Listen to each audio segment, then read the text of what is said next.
The Honorable John Thurston from Arkansas. The Honorable Shirley Weber from California. Here. The Honorable Jenna Griswold from Colorado. The Honorable Brad Raffensperger from Georgia. The Honorable Lawrence Denny from Idaho. Here. The Honorable Holly Sullivan from Indiana. The Honorable Paul Pate, Iowa.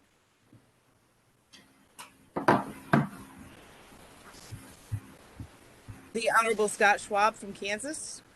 The Honorable Michael Adams, Kentucky. The Honorable Kyle Ardwen, Louisiana. The Honorable Shenna Bellows, Maine. The Honorable John Wobensmith, Maryland. Here. The Honorable William Galvin, Massachusetts. The Honorable Jocelyn Benson, Michigan. Here, proxy.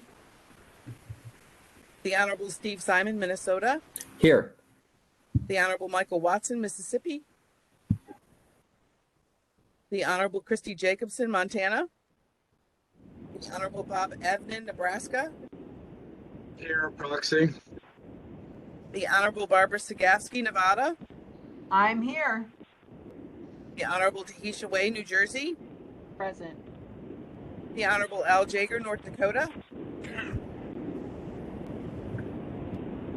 The Honorable Maggie Toulouse Oliver, New Mexico. The Honorable Frank LaRose, Ohio. Sorry, Leslie, this is Maggie. I'm here. Thank you. Frank LaRose, Ohio. The Honorable Shemia Fagan, Oregon. The Honorable Lee Chapman, Pennsylvania. The Honorable Nellie Gorbea, Rhode Island. Here by proxy. The Honorable Steve Barnett, South Dakota. The Honorable John Scott, Texas. The Honorable Deidre Henderson, Utah. The Honorable Jim Condos, Vermont. Here. The Honorable Steve Hobbs, Washington. Here. The Honorable Mac Warner, West Virginia. Here. The Honorable Ed Buchanan, Wyoming. That'll do it. And I have a couple of people who have texted me that they've logged in since, so I'll go back and check those names. Okay, thank you, Leslie. So first up, we have a couple of resolutions we're going to discuss. Of course, we're going to do that virtually since that's our meeting format this time. And while that is not ideal for us, we have done it successfully in the past. So for our part, we reviewed these resolutions on our last elections committee call on February 24th.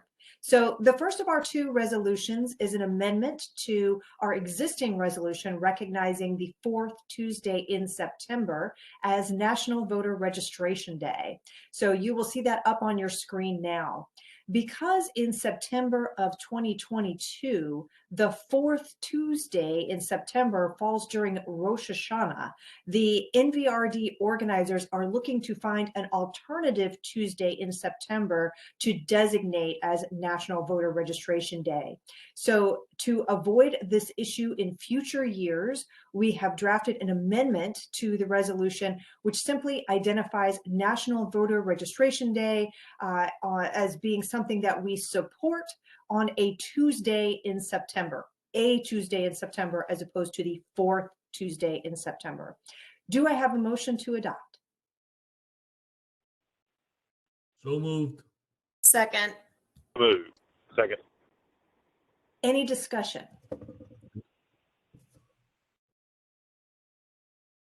All right, hearing none, all in favor, please signify by saying yay. Yay. Aye. Okay,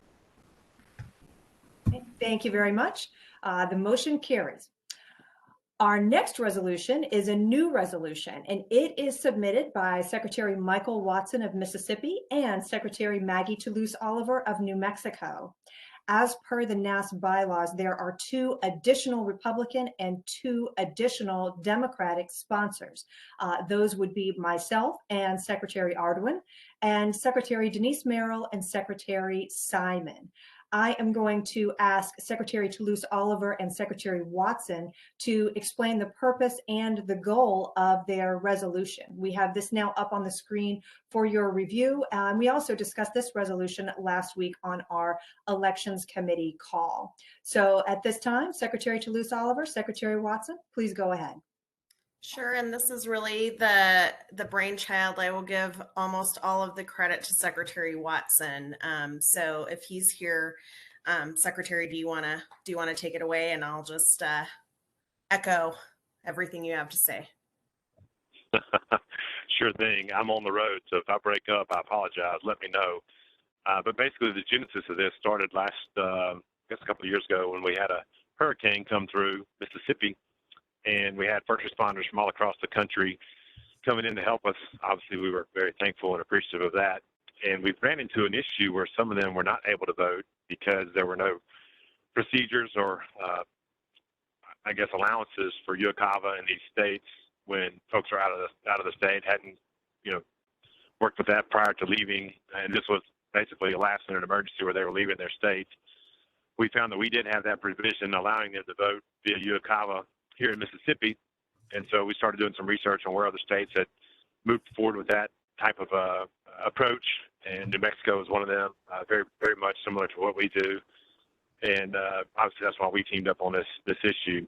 I know there were some discussions of amending it, and we can get to that when those questions arise, but basically, again, this is specifically aimed at our first responders, making sure that they're able to vote when they're out, in our case, Mississippi, getting the power back on so we could exercise our rights to vote here in Mississippi. So again, specifically targeted to first responders. I know that's something that all of us, or I assume that's something that all of us can get behind and support, and that's why it was so narrowly crafted. That's my explanation. I'm happy to yield questions if there are any. This is Barbara Sagaski from Nevada.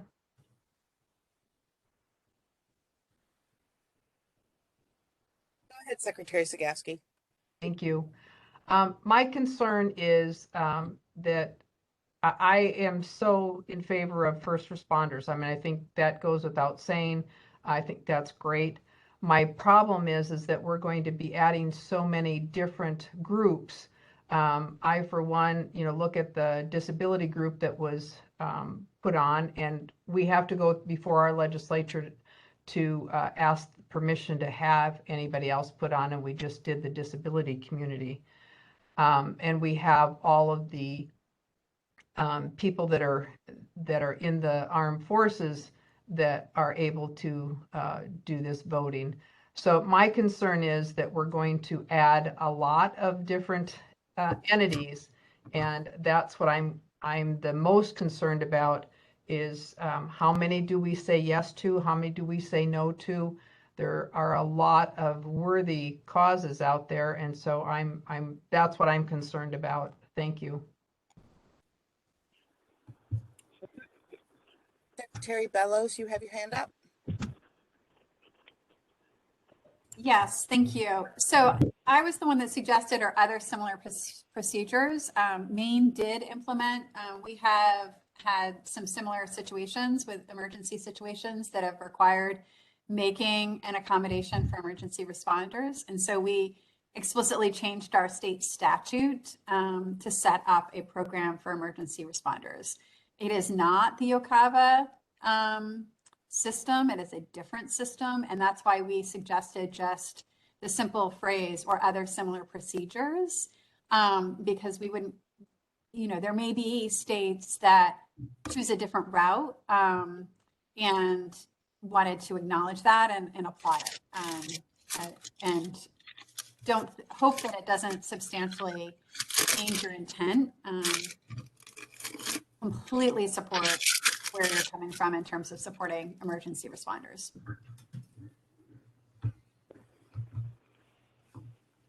Secretary Lee, if I may. Yes, go ahead. Thank you. my concern is, again, we're all familiar with Uocava, and when we add or other similar, my flags go up, and obviously, look, I appreciate what your aim was with the additional approach there. But again, I know we all understand Uocava. My concern again is if there's or similar, what does that entail? And I know where you're specifically saying that entails your first responders as how you did that in Maine. But again, that may entail something completely different in another state, and that's where my flags go up. And I don't want us to get outside of the bounds of, and similar to what Secretary Savasky said, narrowly tailored towards first responders and Uocava. Outside of that, when we start expanding this thing again, how do you say no to somebody with something else? So I would prefer we keep it as is, but again, the will of the body will work its way out. And Secretary Lee and Secretary Watson, this is Maggie. I'll just sort of echo, this has been narrowly crafted for the purposes of, sort of the biggest, widest, broadest support, I should say, among our membership. And, I'll take us back in time. I mean, when we were initially talking about this resolution, we were talking about, asking, the federal government to put emergency first responders, into the category of Uocava. And the more we talked about it, and the more we talked about what we felt we could get broad support on amongst the membership, this sort of, really this is a resolution in the purest sense of, asking the states to consider this. And so I don't think it's prohibitive of what the state of Maine did, for example, and it's certainly not prohibitive of states doing, adding, different definitions. But in terms of what we express as a bipartisan body and what we can all agree on, I think, to Secretary Watson's point, this is sort of where we landed. Okay, so from a procedural perspective, then we have a proposed amendment. The sponsors have expressed their view on that suggestion. Let's see, Leslie, do we need to take a vote up or down on the proposed amendment before we go to the underlying resolution? They not necessarily. They were proposed during the elections committee, but they were not proposed as a motion. So okay, perfect. Oh wait, I'm sorry. Secretary Condos has his hand up. Secretary Condos, you're muted.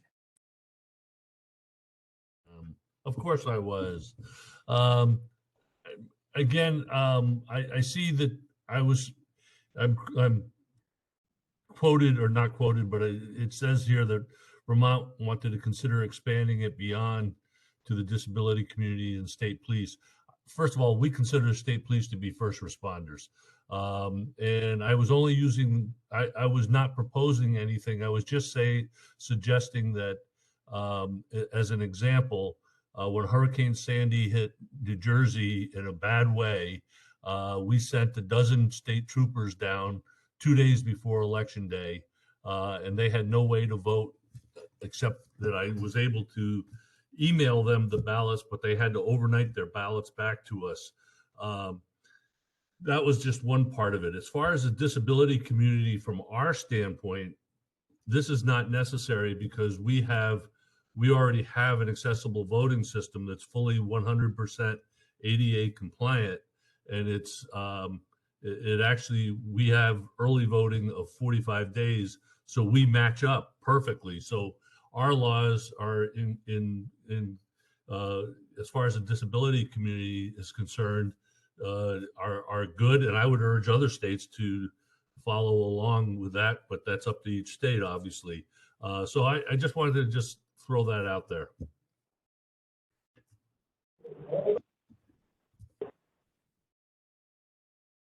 Secretary Lee for a motion when ready. All right. Do we have a motion on the floor?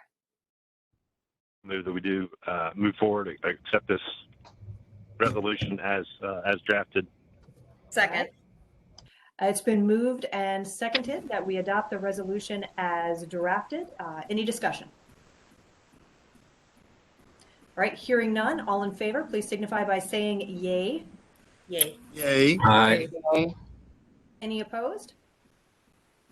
Opposed, Barbara Sagaski from Nevada. All right, the yeas have it. The motion shall be reflected as passed. And at this time, that concludes those two resolutions. So I will turn it over to Secretary Merrill. Thank you very much, and nice to see everyone, albeit virtually. I'm here for the second part of the meeting, which will be welcoming the 4 commissioners of the U.S. Election Assistance Commission who are joining us here today. We have Chairman Tom Hicks, who just recently took over as chair from Don Palmer, who served as chair from February 21st to February 22nd, which sounds very strange to me, but that's what my notes say. We have Vice Chair Christy McCormick, Commissioner Ben Hovland, and Commissioner Palmer. And they asked for time on our agenda to discuss the resources they have or are developing for 2022 to assist state and local election officials. So I'm looking forward to hearing about that and about how that chairmanship went for one day. All right, and nice to see you all. Now it's February 2021 to February 2022. Oh, okay, that makes more sense. I thought that was it. Thank you, Leslie. It's wonderful to see you all. We really appreciate everything that's been done by the Election Assistance Commission in the last couple of years, trying to help us navigate COVID and all the assorted issues that went on in 2020. So I just want to publicly thank you for your work, helping us all out. And we'll hold questions till the end. So type them in the chat feature if you have questions as the commissioners are speaking, and we'll get to them after the presentations. So welcome and thank you for joining us. And please go ahead. I don't know who wants to start, but I'm sure you've worked that out. Thank you, Secretary Merrill. I look forward to seeing you and the other secretaries in Louisiana, hopefully this summer. Thank you so much for inviting us to address you at this year's Winter Conference. We have a lot of exciting EAC resources, programs, and initiatives to share with you today. So we'll jump right in and we'll be happy to answer any questions at the end. As part of the EAC's effort to provide election officials with valuable work product, we established a clearinghouse department. This division includes former election officials and experts with specialized knowledge in election law, audits, Native American tribal voting, social media experts, and graphics and editing. One of the subject matter experts focuses exclusively on accessibility. A variety of new resources have been developed over the last year based on the needs of election officials and the feedback we have received. The list of resources will continue to grow, and we hope to hear more from election officials on how to improve these materials and what resources would best help election officials serve voters. Now I'd like to highlight just a few.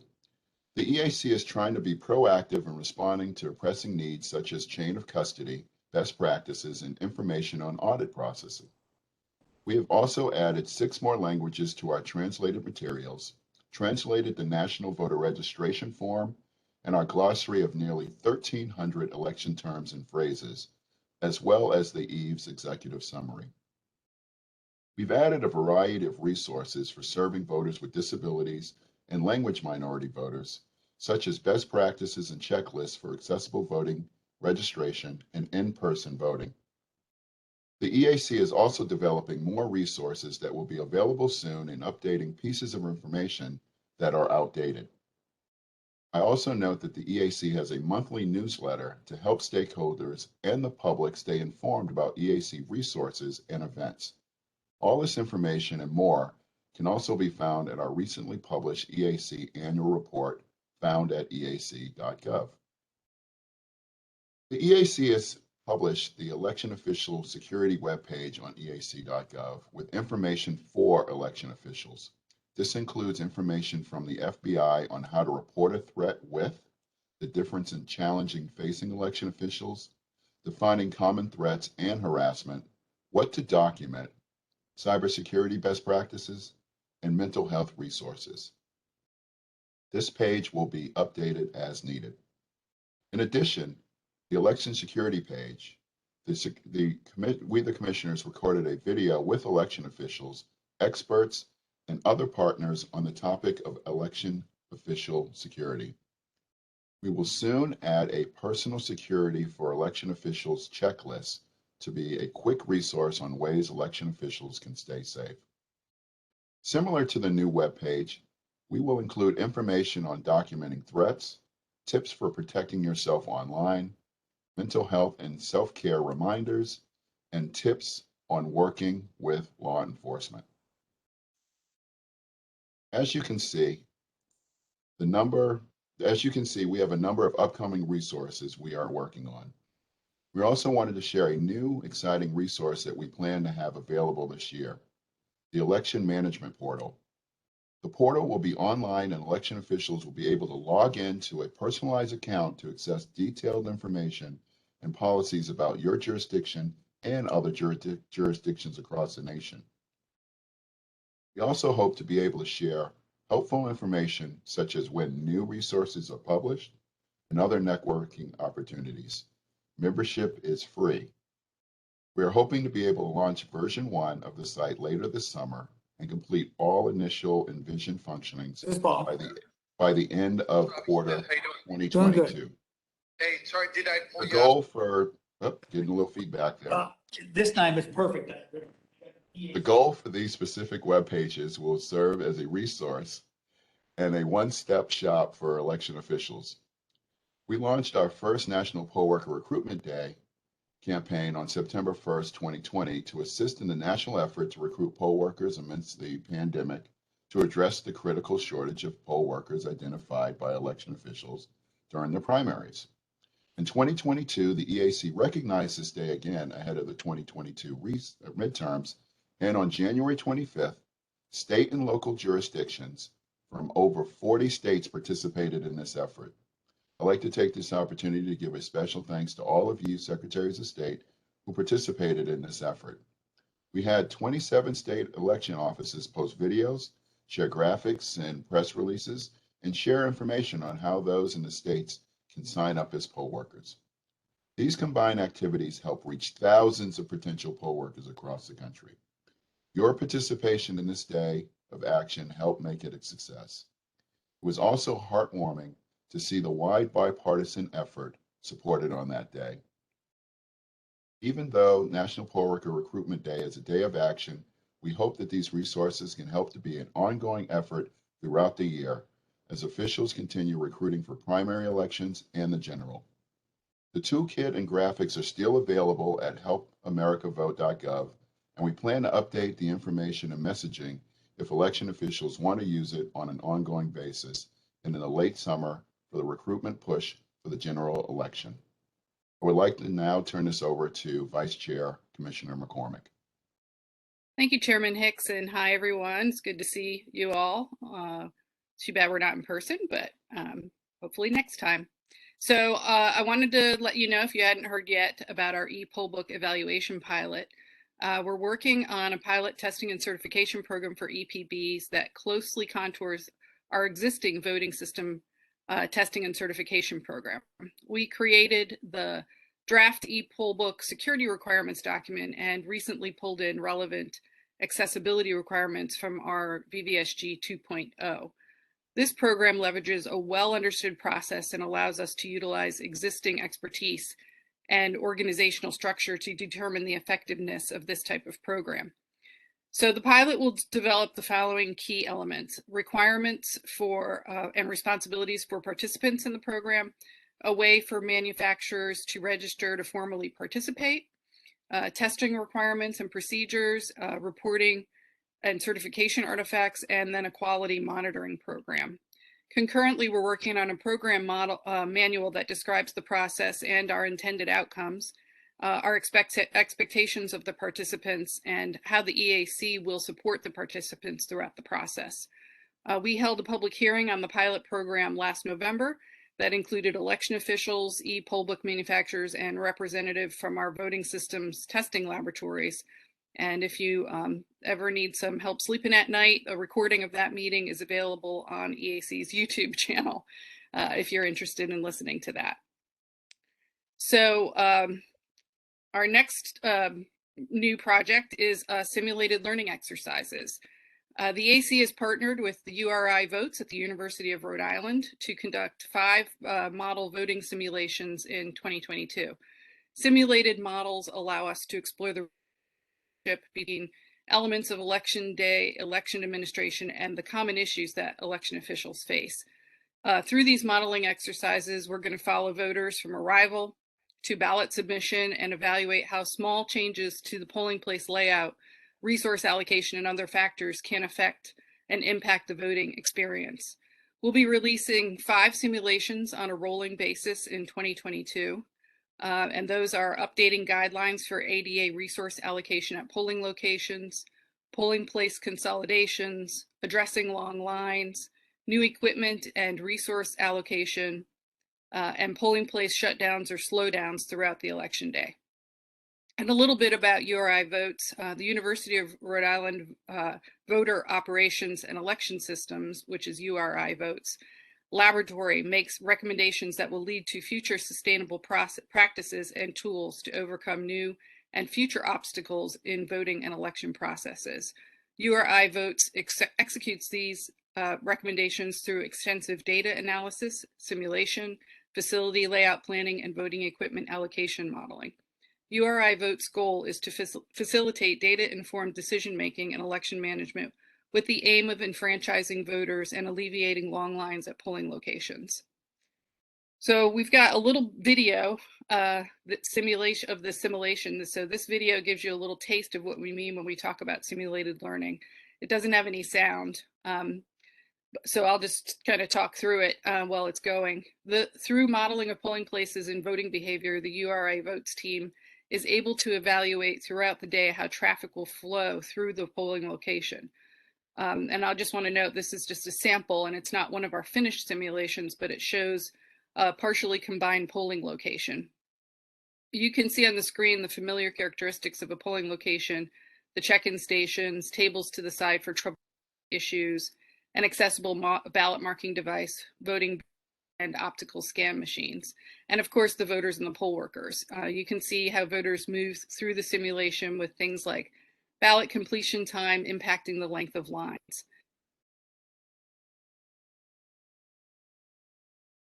Simulations, while the ADA accessible voting equipment allocation app will contain data from over 6 million simulations. And as you can imagine, we're really excited to bring you these projects. We look forward to providing you more information on the simulations and what we can learn from them and how you can use them in your work when they're ready for release. And now I'd like to pass this to Commissioner Hovland. Thank you, Vice Chair McCormick. And as my colleagues have noted, I appreciate the opportunity to join NASS today. Another project that we've got in the works, again, thinking about our clearinghouse function, a lot of the data that we collect. Election data can be somewhat difficult to evaluate in the abstract. And so as part of that clearinghouse function on election administration, the EAC is interested in finding new and innovative ways to make the data that you need more accessible and understandable. One way that we've done that is we started utilizing Power BI software to help visualize different election data. This includes things like the EVES data and other data. For example, we've got a video that we'll show here that shows Section 203 covered jurisdictions. Kristen, can you go ahead and play that video? This one does have sound. The EAC offers many resources for language accessibility. Election officials, community organizations, and voters can find these resources online at eac.gov/language-access-resources. Under the current language access designation section, you can find an interactive map to quickly and easily see which jurisdictions are covered by Section 203 of the Voting Rights Act.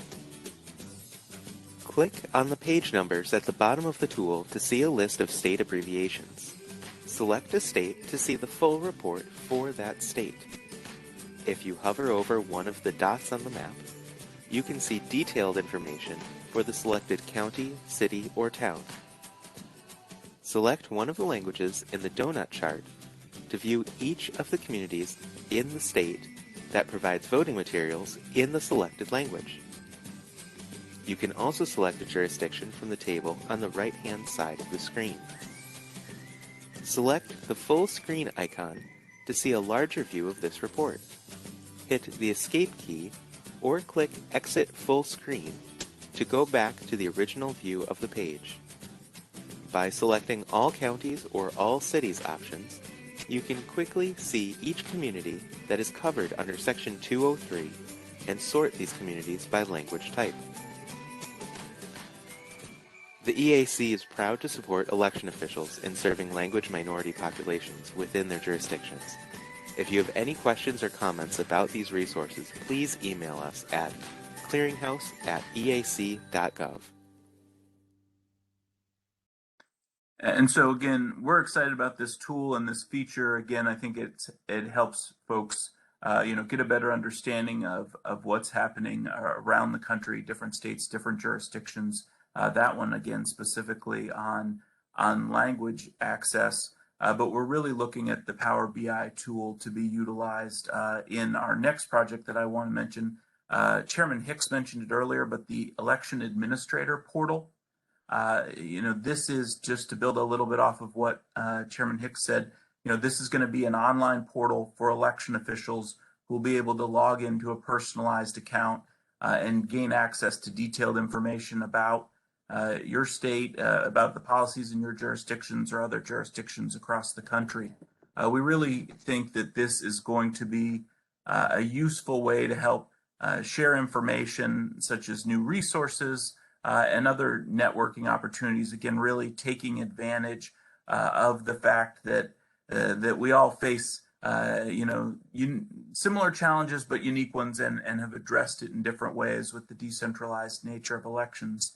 As Chairman Hicks mentioned, membership is free, and we are hoping to fully launch this by this fall. If you can go to the next slide, Kristen. This gives you just a sense of, again, folks are going to log into this, create a personalized account, and that will give you detailed information. This is really going to be the first ever database of election officials to facilitate collaboration around the country and sharing ideas. Again, I know I've talked before at NASS about how much, when I was a staffer for a secretary, how much I enjoyed this conference and the collaboration that came out of it. And I think this is a tool that will also help make that a year-round thing. Kristen, if you want to go to the next slide. We're still developing it, as mentioned, but this gives you a little bit of a sense of what the layout will look like. This content is not totally locked down yet, but it gives you an idea of what you might see. And at the bottom, you can sort of see a map. And if we go to the next slide, you can get a better sense of that. This would be the type of thing right now, particularly for this presentation, this is locked, but these would be interactive. It would give you a way to visualize data. This particular example is about different terms of early voting. Again, that varies across the country. In so many ways, this project grew out of conversations with secretaries and other officials who are looking for quicker ways to identify similarities with other states or jurisdictions across the country. Again, actually, Commissioner McCormick mentioned the e-poll book program. Again, another thing that came out of conversations with secretaries. So we hope that this is another resource that will be helpful to election officials across the country and foster collaboration and information sharing. And with that, I'll turn it over to Commissioner Palmer to provide an update on the VBSG process. Thank you.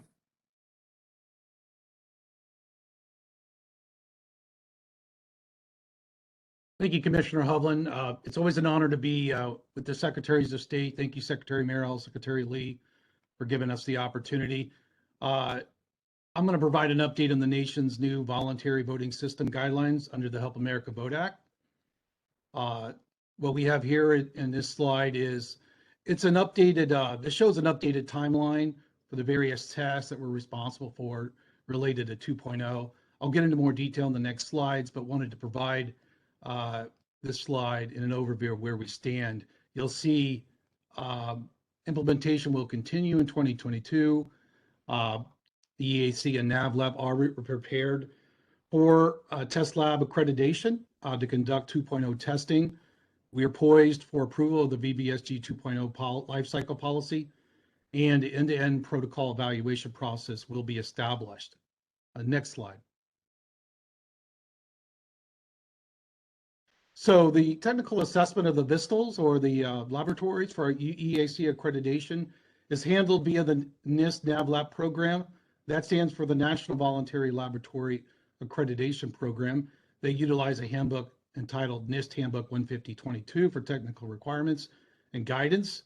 Updates to that manual, to this manual to add 2.0, are published, and we're ready for labs to apply for 2.0 accreditation. EAC and NAVLab have already held a workshop with the labs to go over the changes to the handbook last month. On that lab accreditation, it's a two-part audit performed by the NAVLab and EAC.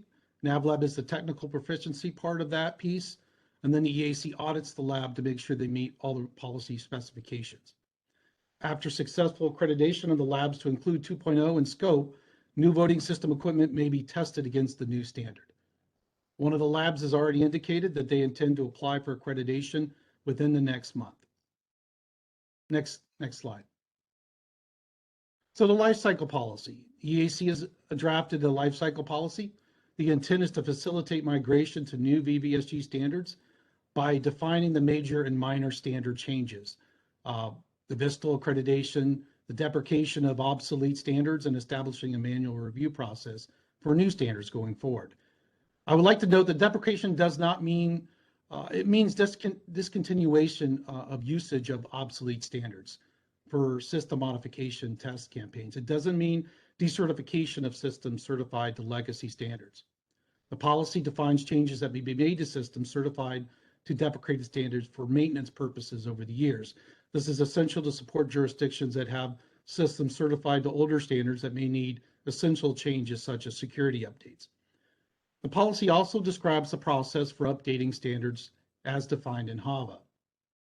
So after review by stakeholders and a public comment period, we're completing the final edits for presentation to commissioners and a vote on adoption. Also, we're looking at end-to-end protocol evaluation. This is a key element in the software independence aspect of VBSG 2.0. Evaluating those protocols requires the EAC to engage with external partners to create that evaluation program. So the introduction to the process and criteria for that evaluation process will be posted on our website. We'll be holding a public meeting in the months ahead with our stakeholders. Once that evaluation criteria is published, the end-to-end protocol evaluation program will be established, and there'll be a call for protocol submissions. Testing and certification manual updates. There will be a manual update coinciding with 2.0. It will involve component testing pilot program to facilitate certification of components outside a full system certification. There will be vulnerability assessment and penetration testing prior to the application for certification of a voting system. That's to make sure that any security vulnerabilities are addressed on the front end of any test campaign. Some additional changes to manufacturer agreements to include a greater degree of oversight and transparency. The definition of manufacturer will be updated to require submission of a system for certification within 24 months of application. It's to prevent entities that have no intention of producing a voting system from registering with the EAC. Manufacturer will be required to disclose any essential patent claims to the EAC. The ownership interest disclosure will be reduced from 51% to 25% ownership interest, as well as both direct and indirect ownership is now specified. Manufacturer will be required to provide their supply chain risk management strategy and information regarding security testing on voting systems external to the EAC testing and certification program. Investment into VBSG 2.0 to capture the technology advancements of the past 10 years is vital to upgrading the election infrastructure and maintain the vision of the Help America Vote Act. Without timely investment, the transition to 2.0 by election offices may be unduly delayed. If that happens, the election community loses the opportunity to keep pace with technological advancement in our society. Next slide. We've covered a lot in a short amount of time today. I just wanted to put this out there once again, the annual report that's available is very informative. I encourage folks to read that document.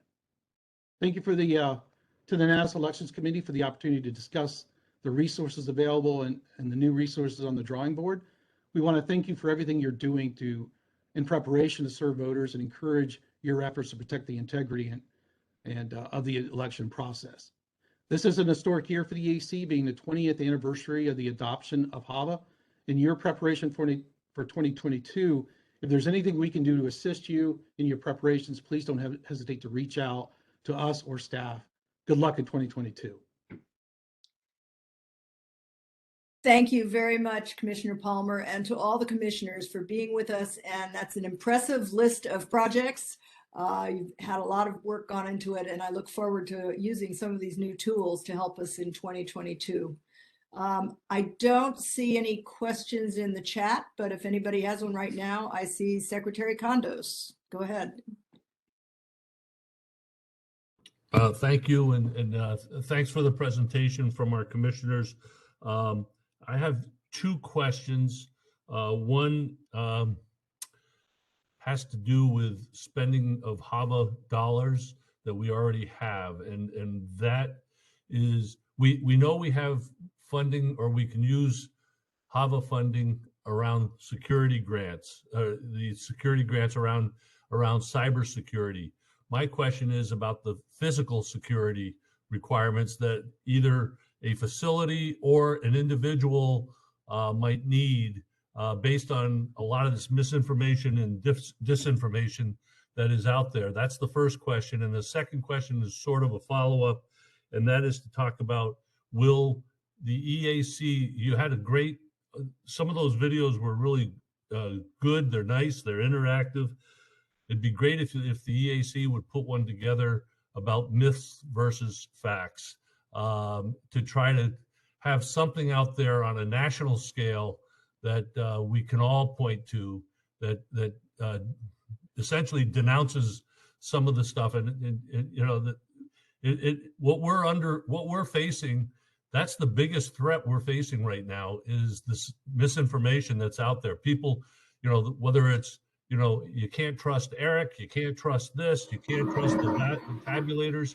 These are all the factors that we need to have some accurate information posted. And some of this is really national. It could be that the EAC could step forward and put a lot of this misinformation to the deck.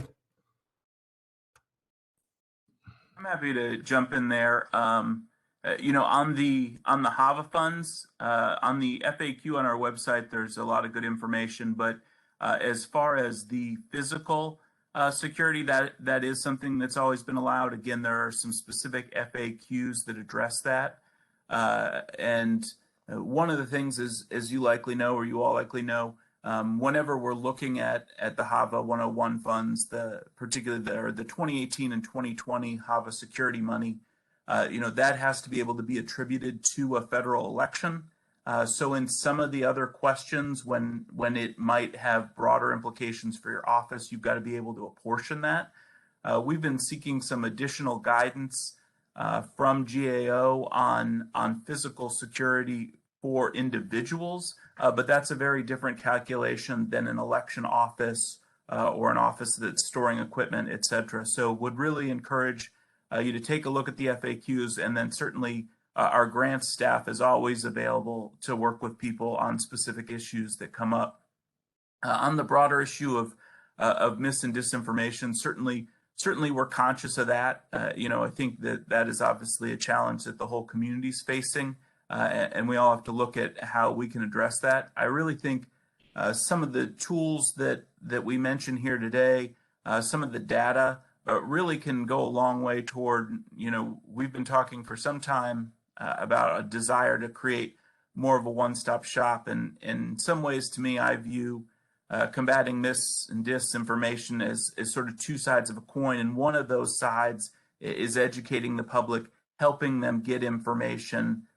You know, obviously we are happy to participate in the Trusted Info 2020 campaign and now the 2022 campaign and pushing people to state and local election officials, but to the degree that we can also utilize resources like vote.gov to help use national campaigns the way we saw it work around helpamericavote.gov and the National Poll Worker Recruitment Day to get people to their state and local election official, to get that trusted source information or consolidate some of that initial information. I certainly think that's a big part of it.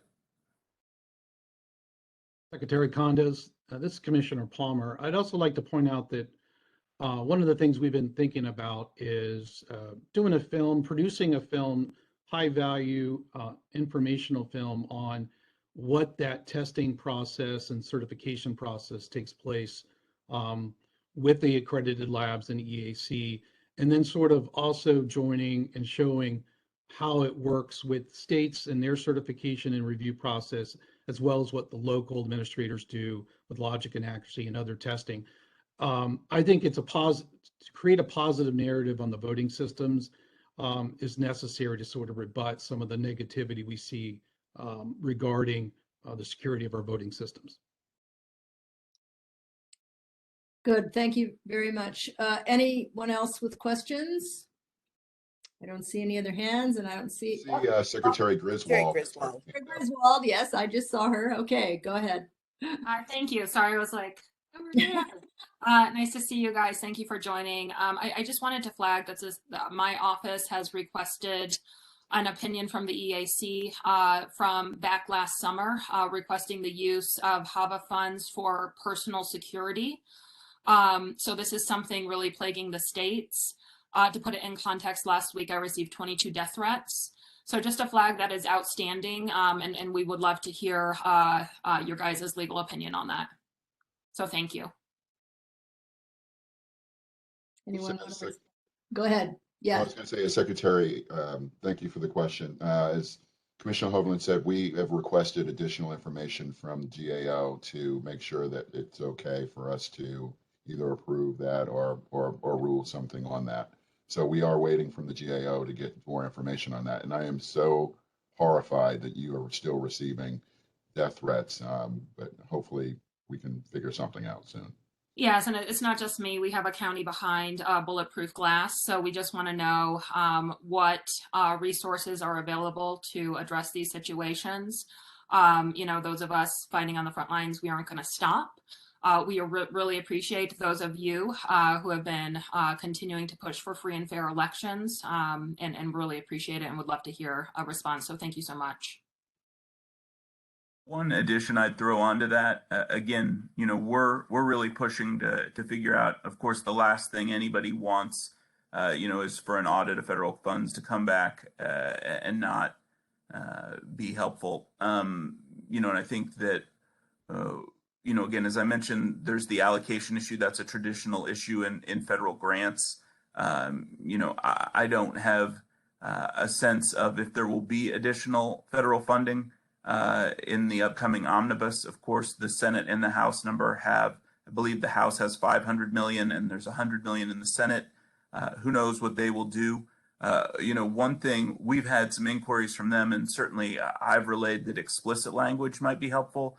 Because again, the existing language around grants, we're hopeful to get some more room to stand on from GAO, but it really talks about apportionment and, you know, certainly recognize where a lot of the origins of these threats are coming from. But again, when you think about, or when you make the distinction between, you know, your person and what you're doing throughout the day, of course, secretaries, as you all know, you have many responsibilities, and being able to divide that up is much more difficult than saying a specific physical place, your office, a local office, a warehouse that secures equipment, you know, having cameras, having physical security, having bulletproof glass in a physical location that is part of the elections process is an easier determination than your day-to-day activities that may range in a number of areas other than federal elections.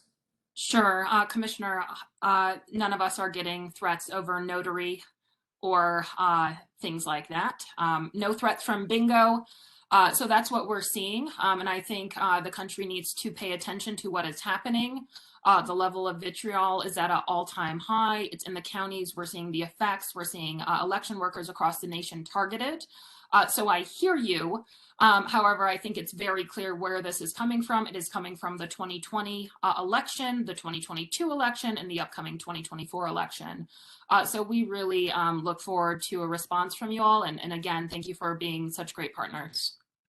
Yes, thank you. And again, just to hammer on that, I know our staff has been in contact with your staff, so hopefully that has been communicated. The work that we're doing is really to push as far as we can on the GAO to give room to stand on, but we're constrained by the language that Congress gives us and the traditional requirements around grant making. And so, you know, probably the cleanest, to the degree that you all are having these conversations with members, sort of expressing that to them, we would love to have more flexibility on the grants. So just sharing that. Good. Thank you. Thank you very much. Good questions, good discussion. We look forward to working with you this coming session. All right, now we are not seeing any more questions right now. We're going to move on to our next speaker, and thanks again to the commissioners for joining us today. Thank you. Yes, and we will see you soon. All right, our next speaker, Dave Greco, is the Regulations and Policy Branch Chief of the Public Assistance Division of the Federal Emergency Management Agency, or FEMA. Dave has graciously agreed to discuss the assistance, both financial and otherwise, that FEMA can provide to state and local election officials in the aftermath of a disaster. And I can speak personally to this because my very first election in 2011, we had a major storm that took out many of our our polling places 1 week before the election. The following year, the same thing happened. And actually, as a result of that, I co-chaired a task force where we came out with a report on, you know, what you do to prepare for such disasters. Of course, since 2011 and 2012, things have only gotten more dramatic. And we know that fall elections now bring even more hurricanes, floods, wildfires, snowstorms. We had an ice storm in our case, tornadoes, and who knows what else. So I can say that we have come a long way since 2011 in terms of being able to communicate with people on the ground, for example. But FEMA is also often in the center of that when recovery begins. And we had never worked with FEMA before those two disasters. So I want to thank Dave for joining us, and I look forward to hearing about what kinds of things we should look to FEMA to provide for us in case there is something like that happens again in 2022. So, and for audience members, please type questions into the chat and we'll get to them at the end of the presentation. So Dave, are you here? I am. Yes. All right, take it away. Good. Thank you. Thank you a lot. And thanks for the opportunity to speak today at this conference. It's good to meet you all and share this information with you all. It is important as disasters make impacts, how FEMA can continue the operation of government and operation of essential services in impacted areas. So I'll start off with a little bit about the public assistance program, just lightly touch on just for overall eligibility and expectations of how the program works before getting into some of the eligible services in elections and polling. So here's a slide representing cost, work, facility, and applicant. Those are the building blocks of the components, the building blocks of public assistance eligibility. And eligible applicants can include state and territorial governments, tribal governments, local governments, and certain private nonprofit organizations. So those are the applicants. Those are the people who receive reimbursement, the entities that receive reimbursement from our program. Again, this is the eligibility pyramid. FEMA evaluates each building block to determine eligibility, starting at the foundation with the applicant, working up to costs at the top of the pyramid. So each of these blocks, there's eligibility pieces tied within each of them that each need to be looked at for full eligibility of reimbursement from public assistance program.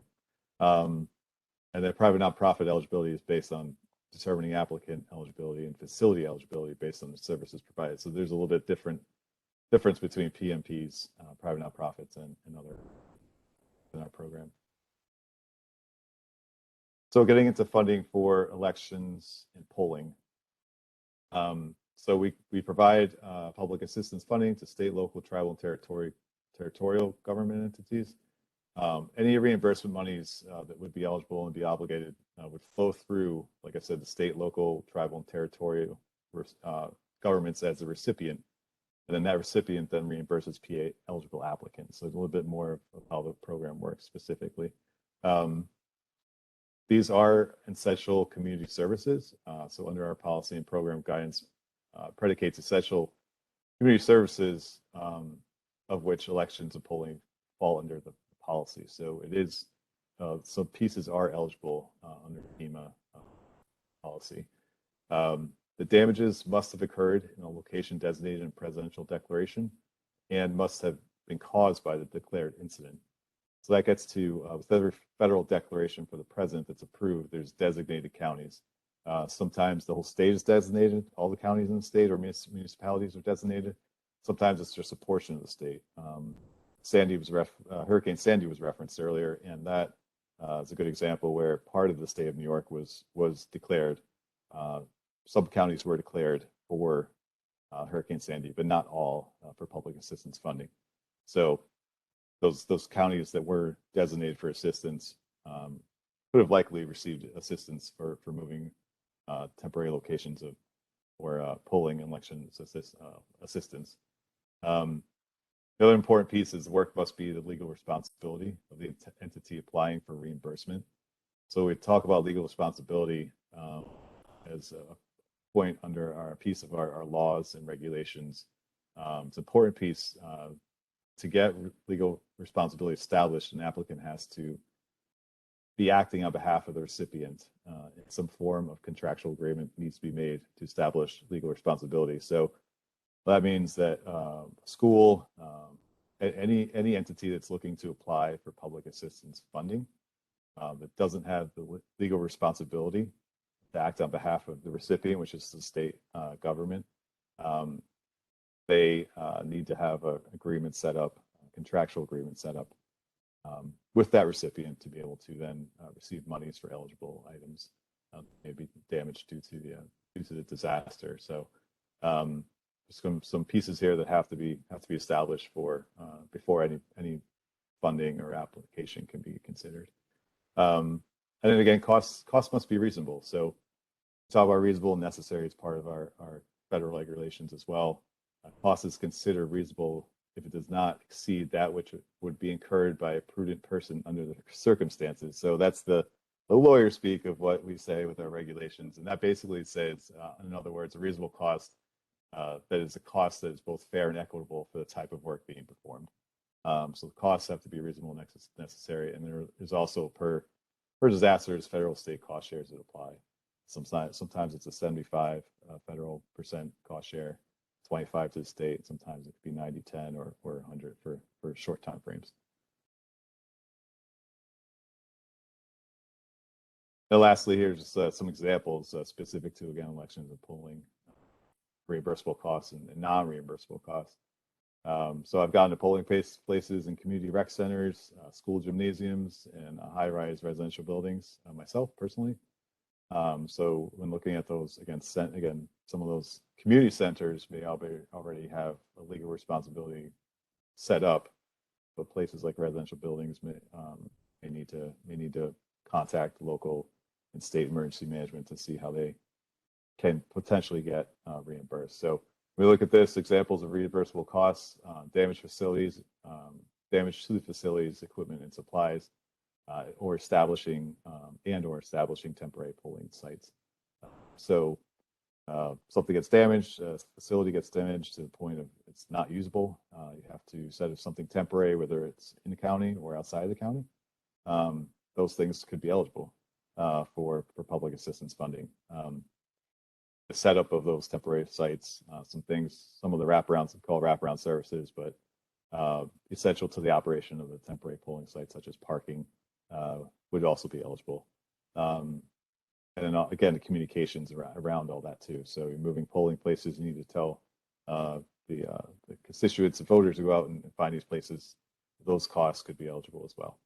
And some examples of non-reimbursable costs are again undamaged items that must be due to disaster, and then some rescheduling elections, such as reprinting ballots, or if it's a rescheduled election, the same facility at a later date. That wouldn't then necessitate PA funding for that. So PA, as I say, public assistance. And that is all I had for you today. And take any questions. Okay, thank you very much, Dave. Any questions for Dave? And right now, I don't see any in the chat box. So I forget, did you, oh, there's everybody. Okay. Can I just ask one quick question, Dave? So this is only for reimbursement, correct? So states and localities would have to pay out of pocket first, then be reimbursed. How long do they have to do that? How long do they have to apply? Apply for reimbursement. So it's for public assistance, it's within 60 days or actually 6 months. So it kind of all depends. Sorry to be a little cagey there, but it kind of depends on the disaster. Some timelines can be extended, but other times not. So in general, 60 to 90 days, people we receive requests for public assistance from applicants and from entities in the state that receive damages due to disaster.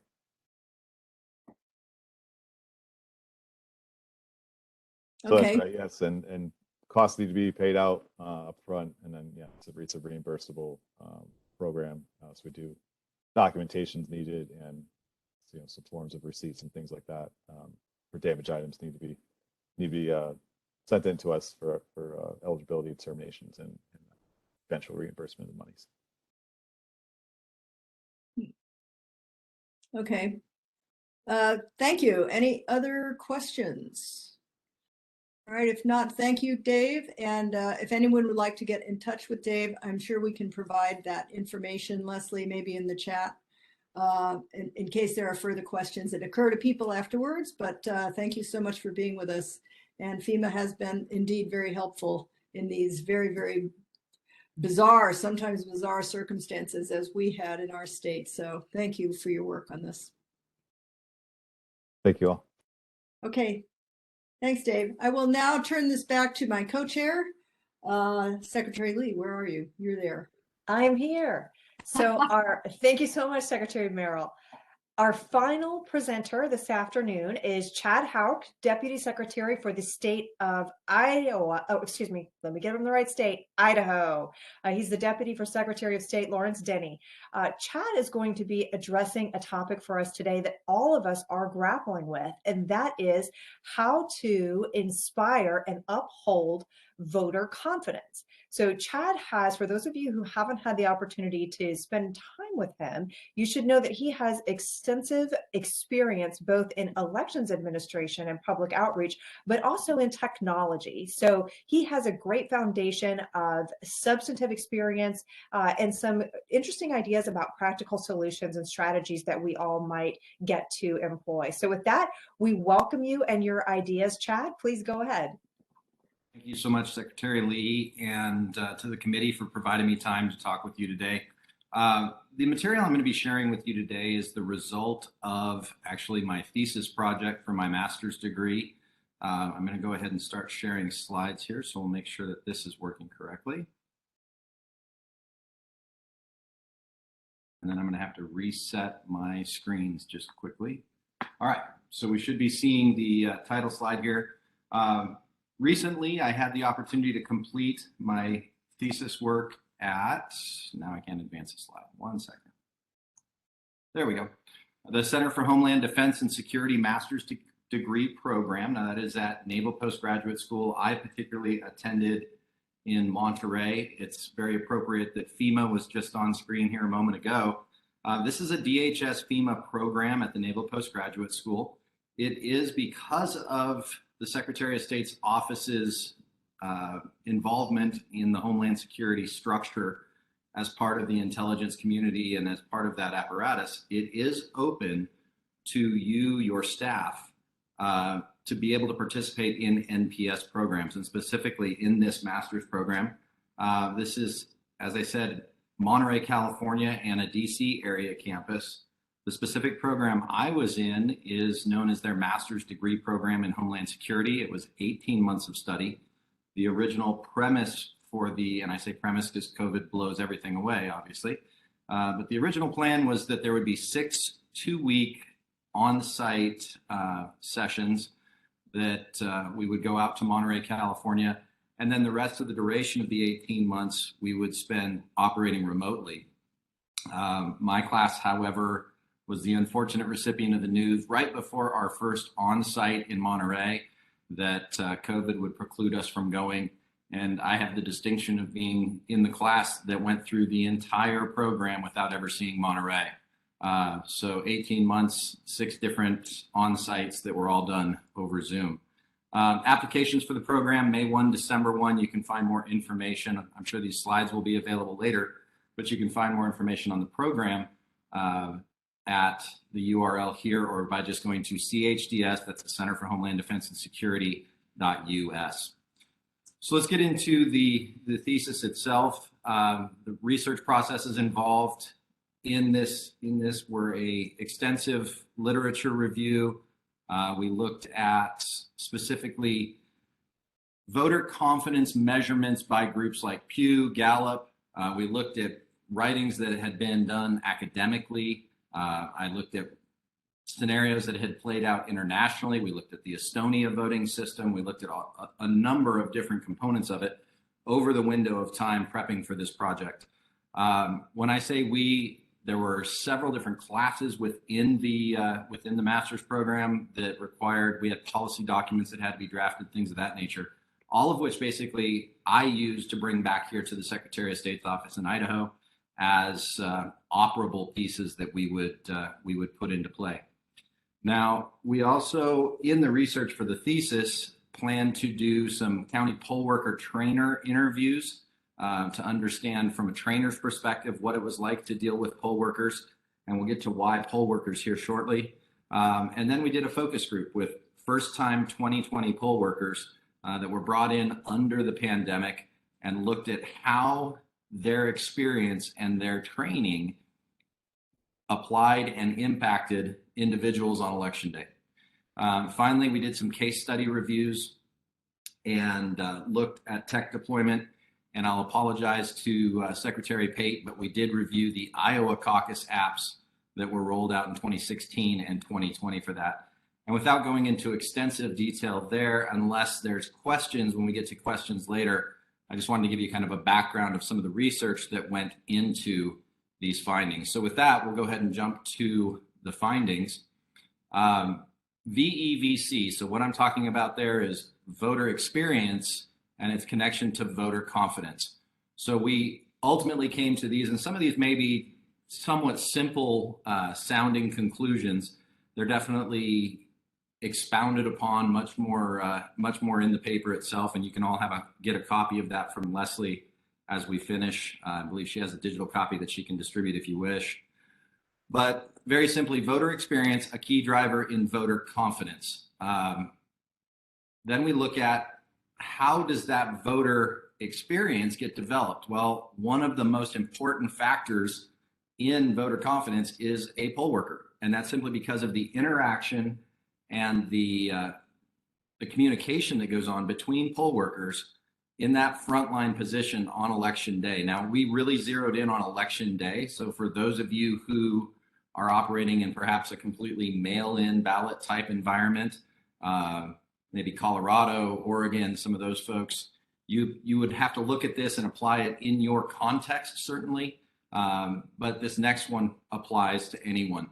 And that is that voters with greater understanding will have fewer interactions either with your staff or with poll workers on election day or in early voting situations or otherwise. So that voters with greater understanding, we're talking about kind of a component of voter education there. And then finally, that brings us to, sorry, went the wrong direction. That brings us to voter education. The information needed for voter education, because this is such a critical component to the piece, we also noted that that voter education component, the content needed there is very, very parallel to what would be needed for poll worker training. We're going to take a look at this interaction. I think this graph is kind of a thesis in a visual. If a picture is worth 1,000 words, I think mine was worth 100 and something pages. So we're going to take a look at this. These, very simply, we're going to look at the three things that you could have when a poll worker, or when a voter, excuse me, comes into the voting process on election day. One, in the green, either the voter correctly understands the voting system and the processes they're about to engage in, or alternately, they believe they understand, but they're not correctly informed, or they just simply don't understand the voting process or the voting system at all. Now, in those cases, obviously the one we want and the path of voter education is to move them up towards the top. Well, if we're successful in that, let's take a look at what ultimately happens there. If they're fully educated and they don't need help with anything, the voter has minimal interaction, they cast their vote successfully, they're probably out of your poll location in a short period of time, they have a higher rated voter experience. And what the research had shown is that those who would rate their experience high also had a corollary positive confidence in the accuracy of that election. So keep that in mind as we look at these additional components here. So that's our voter confidence path, but what are the things that play out if those aren't the case? Well, that's where we bring all the rest of these in. Let's take a look at the turquoise in the middle. The voter believes they understand, but they're not correctly informed. They see a poll worker doing something that doesn't agree with what their understanding was. At that point, do they ask a question, in which case they go into the orange here, they ask for an explanation, or do they just keep moving? They don't ask a question, they don't improve their understanding, they have a low rated voter experience because they now think that what they believe is not what they saw, and they move into that negative experience column. Our goal, obviously here, moving those voters up and right as we continue to move them back up to that positive voter experience. So how do we get there? Well, the most common is to try and impact the voter themselves by voter education, move them to that green space on the start. And that's really how we've always tried to do this process. But one of the things that came out of the research that we were looking at is how parallel is that to a much larger footprint that we see left unattended here? The individuals that we could get to, rather than trying to deal with this 160 million voters, what if we shifted our paradigm and started really zeroing in and focusing on the 1 million poll workers that we could impact with a much larger footprint? So that's really the crux of where we came to in this, in these findings. And now we're going to look at just a touch on the technology side. First of all, in technology, we always say that there's three constraints. We call it scope, cost, time, but the more common term to it is you can have it fast, you can have it cheap, or you can have it good. And in this sense, if we can have something fast, good, or cheap, and we think about training a poll worker, our project becomes training the poll worker to train the voter to use a specific piece of technology. Now, in that context, the scope is simply, is that poll worker adequately trained in order to make that happen? And we can't really adjust that scope. We can't have a poll worker 50% equipped to train the voter to use a piece of technology, so scope's not adjustable. We can't throw more money at the problem, because throwing money at the problem doesn't necessarily make the poll worker more equipped on the last minute at the last day to train that voter in how to use a piece of equipment, say an electronic poll book. So really the only piece we can manipulate in this equation is the time factor. And ultimately that means that we need to give poll workers time to operate a piece of equipment, a new piece of training equipment, sufficiently enough that they can explain its use to another voter without assistance. And if we stop and put that kind of a bar at our training, we're going to find that we probably are fairly inadequate. Now, our typical training only involves policies, procedures, and norms. And incidentally, the national average, you can measure yourself against this, the national average for poll worker training is less than 3.5 hours per poll worker in terms of training time before they're released on the world in your elections. and in ours here in Idaho. So that training of policies, procedures, norms, we look at what we're trying to fit into there. But what if we shifted that mentality and said the policies, the procedures, the norms, those things we might be able to put in a manual that they could quickly reference? How do we instead get them ready for the things that we aren't expecting? Because often when you look at technology, they're going to be dealing with a lack of technical assistance in the field. They're going to have to know how to keep that poll or that voter's experience short as possible while waiting for technical assistance. It really would benefit us to put a little more technical into that space, or put technical assistance in the room with them to what extent you can. Now, I know many states actually have utilized high school students to this end because they have kind of that digital native mentality. I know my teenage kids are probably arguably better at troubleshooting tech than I am. So I would much rather have them in a space trying to fix something quickly than rely on our average 65 to 75-year-old poll worker to do the same. Excuse me. So that takes us to another thing that we can do in terms of differentiating the people in the room. Currently, we have no visual differentiation in most states between the person in the room that knows a ton and the person in the room that doesn't. So what we end up with is the elector has the same expectation of 65-year-old person as they do of the 18-year-old standing in the corner, because we didn't differentiate their roles. They both look like poll workers. They're just poll workers, as opposed to poll worker and poll worker technical liaison or something of that nature. Now, one of the other things that we can do is we can stratify our expectations. And stratification is simply, in statistics, a means of breaking things up into groups. By stratifying our expectations, or the voters' expectations, we're setting those experience levels within our poll workers and making them visually obvious. For this, the most common explanation I give to this is, think about when you walk into the Home Depot. If you walk into the Home Depot and you see a Home Depot partner with a bright orange new apron on, and they've just written their name on there, and there's not a single thing flipped to that apron, and standing next to them is a person with 40 some merit badges of all the different trainings that they've accomplished, and that apron's pretty well utilized, chances are you're going to ask your question to the one with all the badges. So what this does is, by looking at our training in that type of a manner, it enables something called gamification. Now, this is a generational term. It's the, did you level up? Did you achieve a certain goal or objective within the game to get to the next level?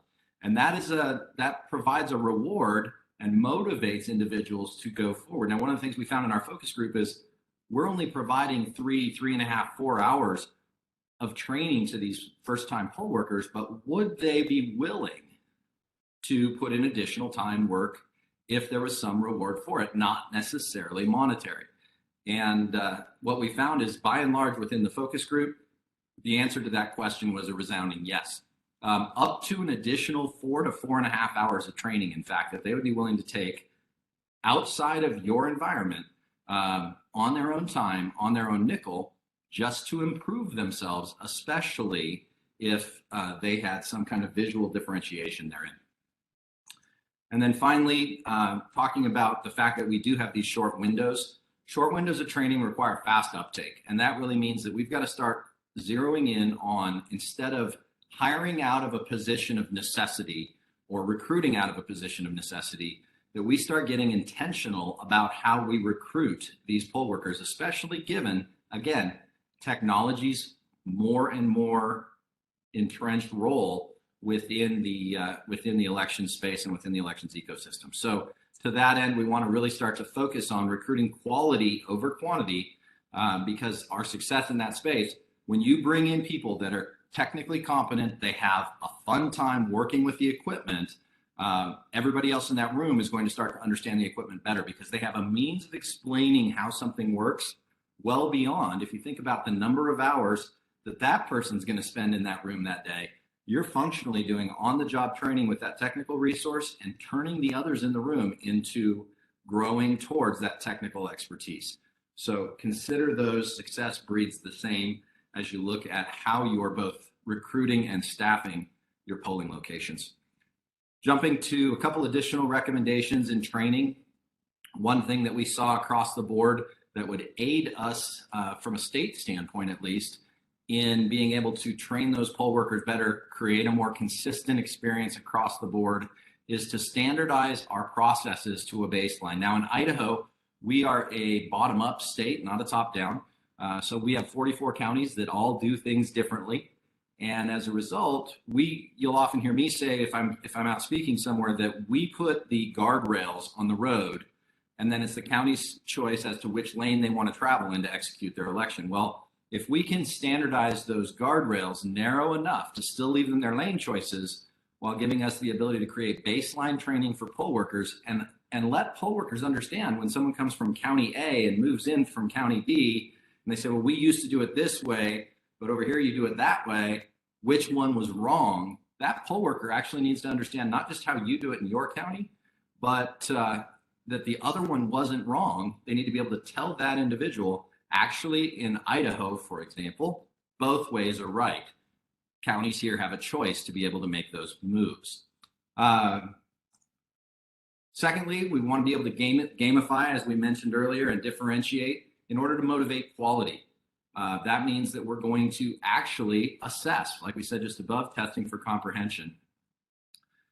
We want to create a comprehensive voter education plan. We don't want to ignore the 160 million, as we mentioned on the left of the graph that I showed earlier, but it's important to remember that that voter education plan can be leveraged because the content that we're producing there, the materials by which we're going to educate voters, can actually be used to train our poll workers. And then finally, properly prepare our poll workers to teach tech, which is going to mean being intentional, being up there in advance. It goes clear back to our budgeting policies. When we budget, we need to be able to consider, we need an extra piece of equipment, not deployed into the field, available weeks before, so that if poll workers want to come in and spend one-on-one time with it, they have an opportunity to do that. And in Idaho, at least in the counties that we're working with, as they're out purchasing new equipment, as they're bringing things in, we're making that recommendation that they uptick their order by at least 1 or 2 units so that they have a training unit that they can just keep accessible for those poll workers ahead of deployment. All of this gets to kind of my last finishing slide here.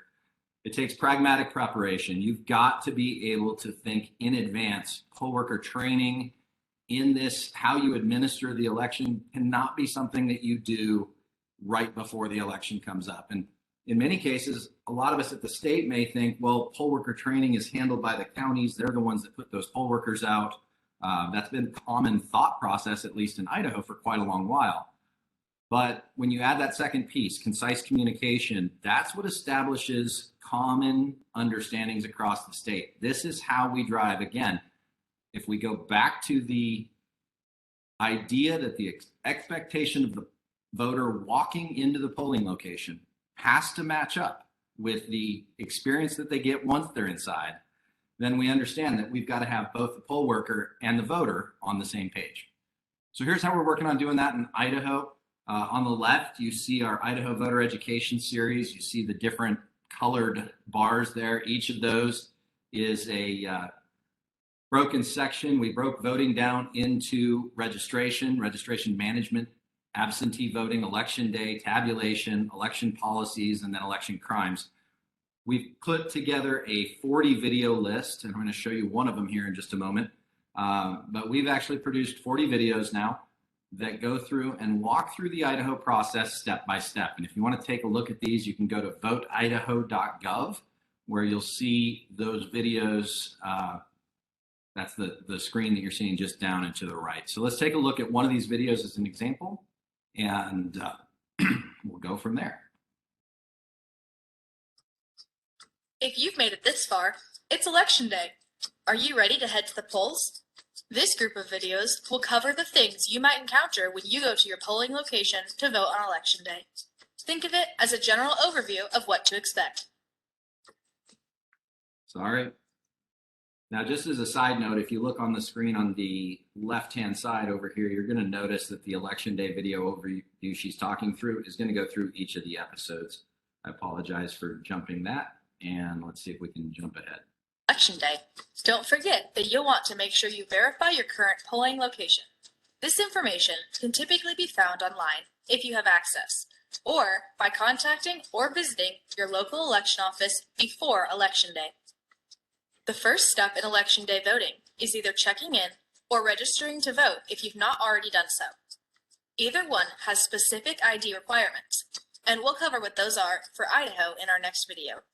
Don't forget, like we mentioned back in our registration series, if you moved less than 30 days before the election but are still a qualified voter, your polling location will be based on your old address because you haven't yet been present at your new address for 30 days. If you moved more than 30 days ago, go to the polling location associated with your new address and complete a new voter registration card to update your information. While this requires proof of the new address and is handled just like a new registration, once completed, you will then proceed with the voting process like normal. With your polling location confirmed and ID requirements met, your next step will be to sign either a physical or electronic poll book. We'll talk more about this in episode 2. Following the poll book, the poll worker will issue you your ballot. We will talk about common errors related to marking a ballot, what to do if you make a mistake, and how to turn in your ballot when you've finished voting it in episode 3. Voters who are unable to complete their ballot without assistance, or who require an adaptive voting machine to mark their ballot, will find these topics covered in detail in episode 4. Finally, we will address poll watchers and poll challengers in our 5th episode of this series, so you understand who these special people are and just how they, like poll workers, help to ensure honest and fair elections. So with that, get ready for the Election Day voting series, and I'll see you soon in episode 1. So now, as you can see on this panel, I don't know where the 3x+1 one's coming from, but you can see the different components of the series. 7.5, that's our election policies. Each one goes in sequence. The dot zeros are the overviews for each chapter, if you will. This is the consumer component, and we have a couple of different channels that we're looking at distributing these. Obviously, we've been pushing them out, and I appreciate Leslie and team retweeting them as we've been releasing them every Tuesday along the path here. But our long-term plan for these wasn't just to drip them out. It was actually to take them and put them into high school civics classes and high school government classes. So we'll be working with the State Department of Education to make them available to government teachers, especially juniors and seniors in high school.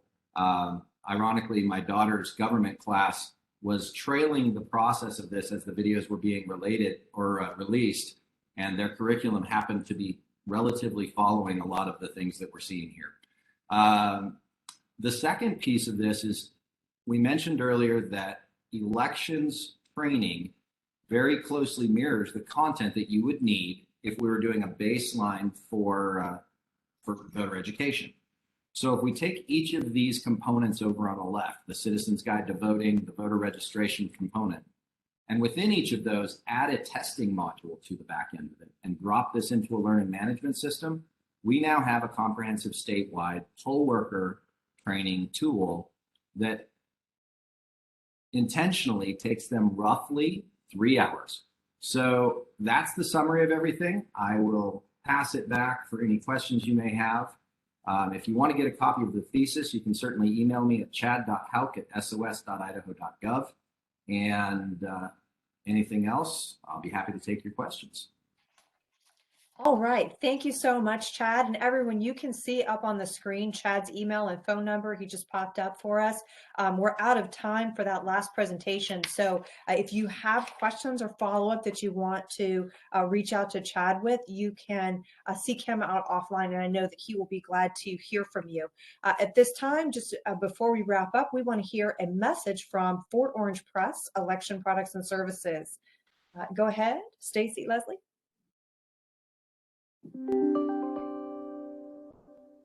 Election challenges continue in 2022. Accusations over security and accuracy, changes in voting practices, printing supply chain issues. Proper planning now will result in successful 2022 elections. Download our most recent white paper to learn how you can best prepare. Fort Orange Press is here to help with all your election printing and mailing needs. Contact us today. Okay, thank you so much. So at this time, election committee members, we are going to continue our biweekly election calls for as long as those are what the membership wants to continue doing. So please reach out to Secretary Merrill or myself and share any speakers or topics you'd like to see us addressing. And with that, Leslie, anything else before we wrap it up? Nope. All right. Well, in that case, thank you all for joining us this afternoon. And we look forward to seeing you all in person in Baton Rouge this summer. And we are adjourned.